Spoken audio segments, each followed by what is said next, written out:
Zah, jam segini tidur, waktu asar tidak baik nak, sudah sholat? Tanya Bu Maryam mendapati putrinya yang tumben-tumbenan tiduran di kamar. Tubuh Mosa nggak enak banget bu, sepertinya masuk angin, saut gadis itu merapatkan selimutnya. Kamu sakit? Minum obat ya, biar ibu nanti belikan di apotik, kata Bu Maryam sambil menempelkan punggung tangannya di kening.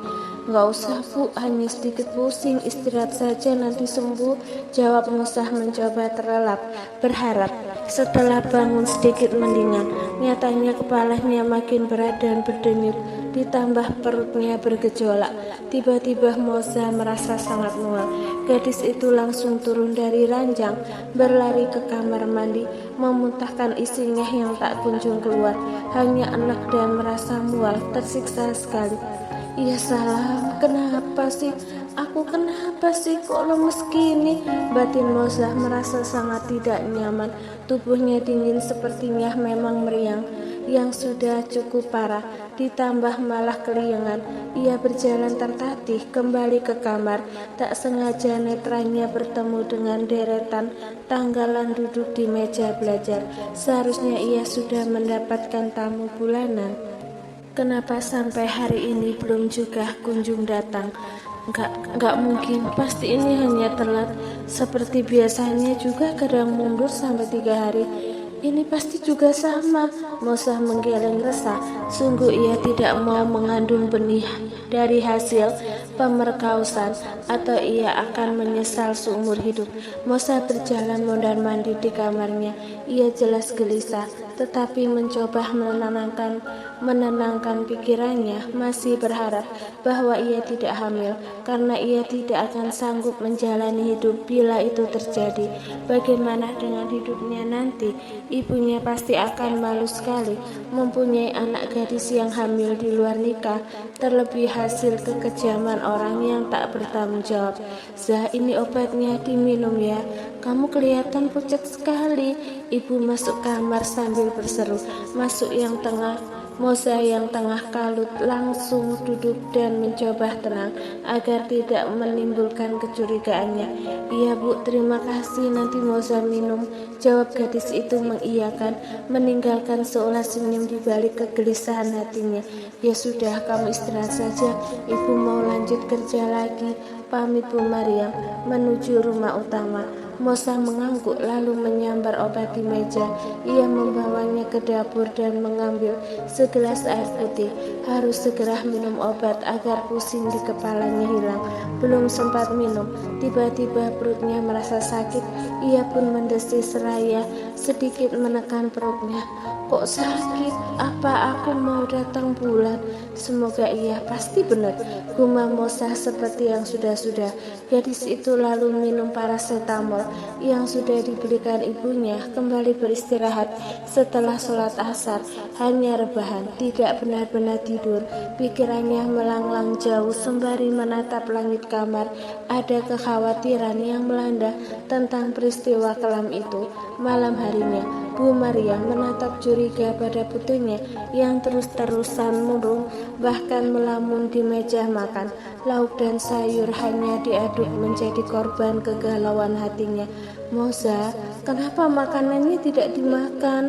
Tegur ibu melihat putrinya melamun. Moza kenyang bu, jawab gadis itu beranjak membawanya ke belakang. Seharusnya ia tidak perlu merasa segelisah ini. Belum juga pasti kebenarannya, tinggal menunggu 1 minggu lagi, tak kunjung mendapat masa periodenya, baru dia harus cek kandungan. Gadis itu membuang sisanya ke tempat sampah, lalu mencuci piringnya. Sebenarnya ia belum makan, tetapi karena banyak pikiran tidak berselera dan rasanya kenyang. Mosa ke kamar dulu bu, mau langsung tidur, pamit gadis itu melewati ibunya yang masih duduk di meja makan. Ia istirahat saja, ibu masih harus beresin di rumah Bu Alis. Jawab Bu Maryam seperti biasa, memastikan dapur majikannya bersih sebelum ditinggal tidur. Keesokan paginya, Mosa kembali merasa mual sampai-sampai di kamar mandi membuat geger Bu Maryam yang mendengar. "Zah, kamu kenapa? Masuk angin," seru Bu Maryam menggedor pintu kamar mandi. "Iya Bu, nggak apa-apa, ini setelah gosok gigi Mosa enak." "Nggak apa-apa kok Bu," saut Mosa berusaha tenang. "Kalau masih sakit tidak usah ke kampus, istirahat saja 1-2 hari," saran ibu yang mendapat anggukan. "Sudah enakan kok Bu, Mosa berangkat dulu ya." Pamit gadis itu berjalan tertata meninggalkan rumah. Setelah hampir 2 minggu tak bersua, untuk pertama kali keduanya kembali bertatap muka. Lingga dengan mobil mewahnya keluar dari halaman rumahnya. Mosa pun hanya menatap sekilas, lalu pergi begitu saja. Tak ingin berlama-lama terlebih, ojol di depan rumah sudah menunggu. Sampai di kampus langsung ke kelas mengikuti makul pertama. "Ya ampun, tumben telat. Gue kira lu nggak masuk," ucap Maga melihat Mosa masuk di urutan terakhir, bahkan hampir menyamai dosen. "Masuklah anak rajin," sahut gadis itu tersenyum lalu mengeluarkan buku catatan. Jam pertama dilalui tanpa banyak drama. "Zah, kantin yuk, lapar," ajak Maga berantusias. "Ayo, aku juga lapar," jawab Mosa mengiyakan. Mereka menuju kantin fakultas yang letaknya tak jauh dari Maskam. "Mau pesan apa?" tanya Maga menginterupsi. "Bakso aja mah, kayaknya enak." Mosa mendadak pengen pentol kuah. "Oke, gue pesen baksonya, lu pesen minumnya. Gue jus jeruk," ujar Maga yang diiyakan Mosa. Keduanya kembali ke meja setelah memesan menu. Sambil menunggu dibuatkan, "Asyik, kayaknya enak nih," ucap Maga sambil menambah saus, kecap, dan sambal. Mosa pun melakukan hal yang sama, lekas menyantap setelah menggumamkan basmalah. Namun baru menyadari kenapa rasanya langsung tak bersahabat dengan lidahnya. Apakah pusing kemarin menghilangkan rasa pada lidahnya? "Kenapa Zah, kok nggak dimakan?" tanya Magah mendapati sahabatnya terlihat tidak berselera. "Ini mau makan," jawab Mosa merasa aneh dengan perubahan tubuhnya. Sedikit memaksa menyuap melihat Maga yang begitu bersemangat. Namun malah Mosa merasa mual. "Aku ke toilet bentar Mak," pamit gadis itu berjalan cepat menuju kamar mandi masjid kampus. Toilet terdekat dengan kantin. Tidak fokus pada jajanan sembari menutup mulutnya membuat Mosa menabrak seseorang. Maaf, nggak sengaja," ucap Mosa tanpa melihat orangnya dengan jelas. "Jalan tuh pakai Mak." Lingga terdiam, tak melanjutkan perkataannya lagi. Ia memperhatikan Mosa yang melesat cepat melewatinya tanpa menoleh sedikit pun. "Dia kenapa?" batin Lingga mendadak kepikiran. Pada 2 minggu ini dia cukup damai tidak melihat batang hidungnya. Sebulan setelah berlalu dan ia mulai merasa tenang. Namun melihatnya menabrak dirinya sambil berjalan ke toilet membuat Lingga bertanya-tanya. "Kenapa jadi mikirin dia sih?" gumam Lingga lalu beranjak. Sementara Mosa benar-benar muntah di kamar mandi kampus. Kali ini bukan hanya anak, tetapi muntah beneran. Makanan yang baru saja ditelan keluar semua sampai ia terasa lemas dan keliangan. Selalu tidak nyaman begini. "Ya Rob, aku kenapa ya?" batin Mosa kembali kepikiran dengan tubuhnya. Untuk memastikan perempuan itu pun akan membeli tes pack nanti setelah pulang kuliah. Mosa tidak kembali ke kantin. Ia menghubungi Maga yang membayarkan pesanannya lebih dulu, sebab ia langsung pulang. Tentu saja karena tidak enak badan. Mosa naik angkutan, turun di depan sebuah apotik, ragu-ragu dan malu saat sudah masuk ke ruangan. Namun ia tidak punya pilihan untuk memastikan rasa penasaran hatinya. "Beli apa Mbak?" tanya pegawai apotik. Melihat Mosa yang nampak bingung menyebutkan sebuah merek, Oh oke, tunggu sebentar, ujar pegawai apotek itu merekomendasikan beberapa merek.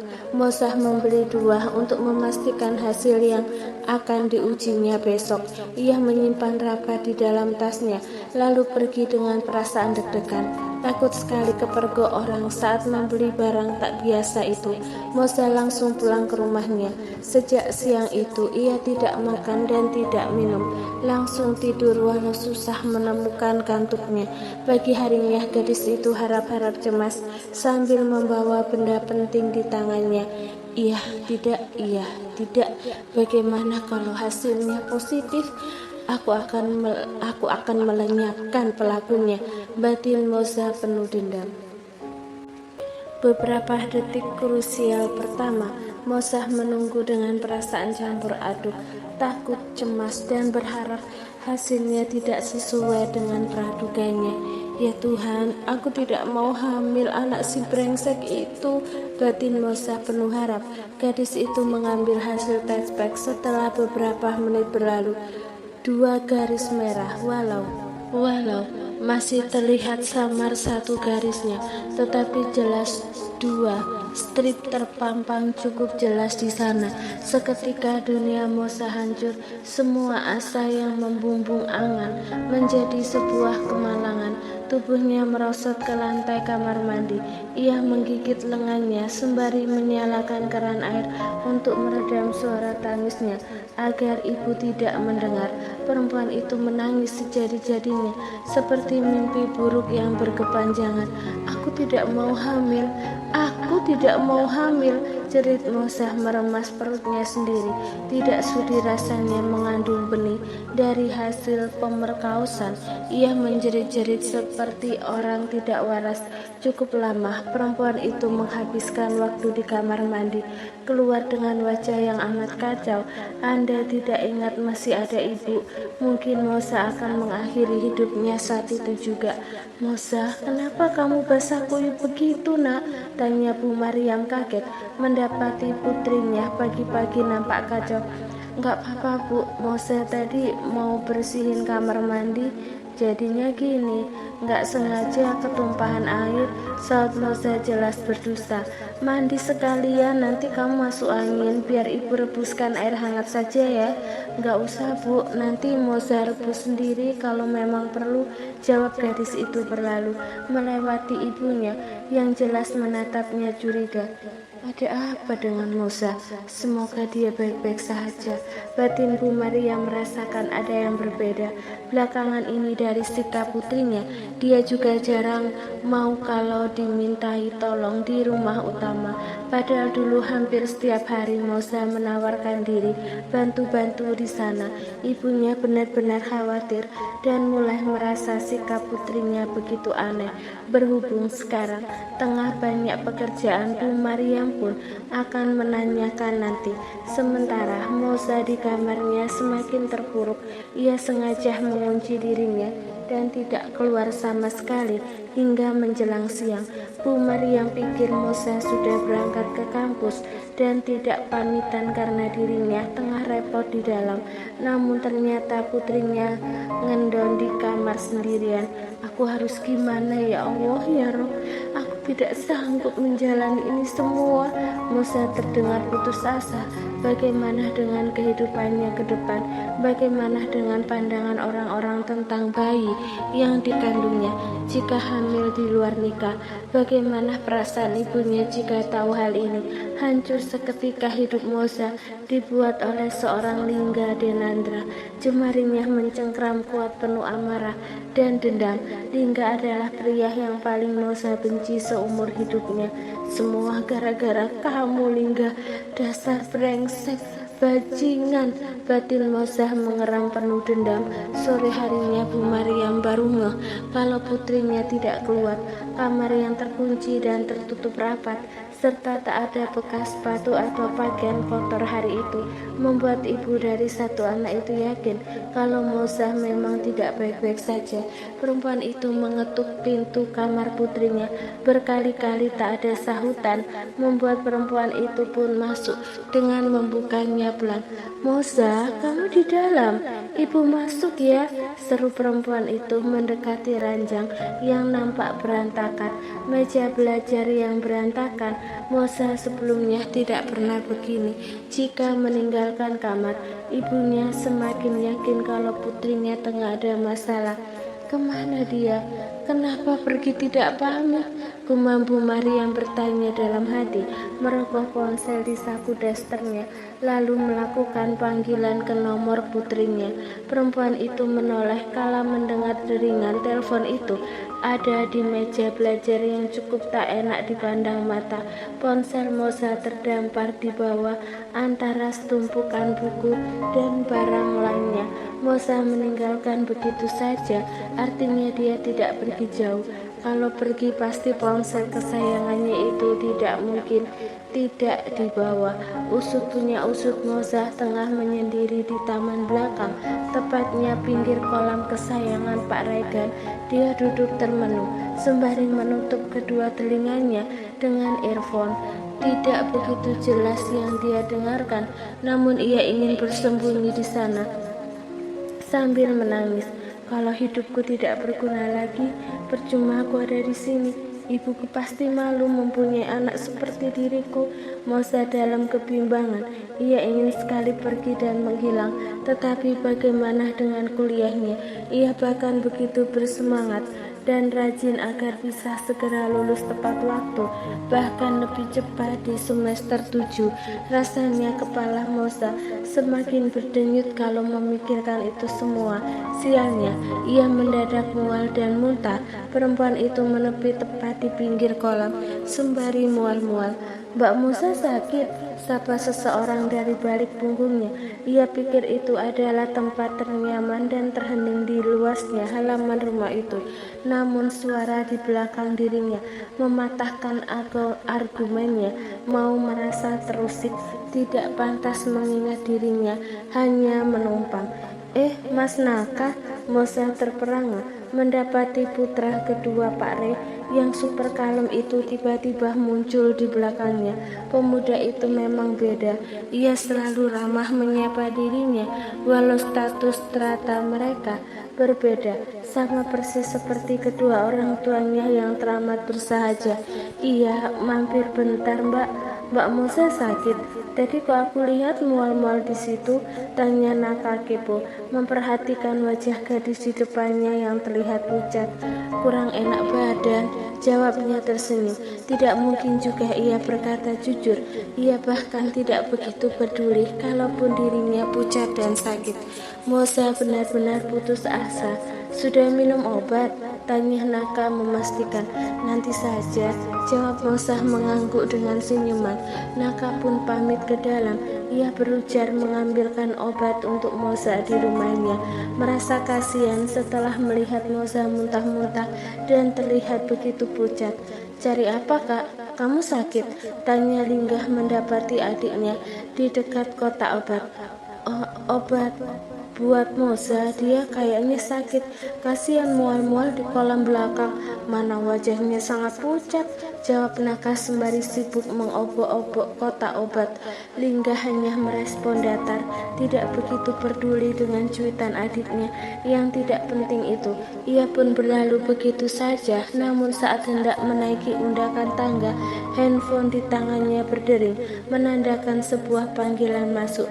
Pria itu menerimanya sambil berjalan keluar untuk mendapatkan sinyal yang bagus. Linggah mengobrol dan tanpa sadar langkah kakinya membawa dirinya ke taman belakang. Ia baru tersadar setelah menutup panggilan. Dalam radius 9 meter terlihat jelas adiknya tengah berbincang hangat menyodorkan obat untuk Moza. "Makasih Mas, tapi aku sedang tidak bisa minum obat," jawab Moza ambigu. Nggak suka obat ya? Samalah, makanya tidak boleh sakit. Tapi serius kamu pucat banget.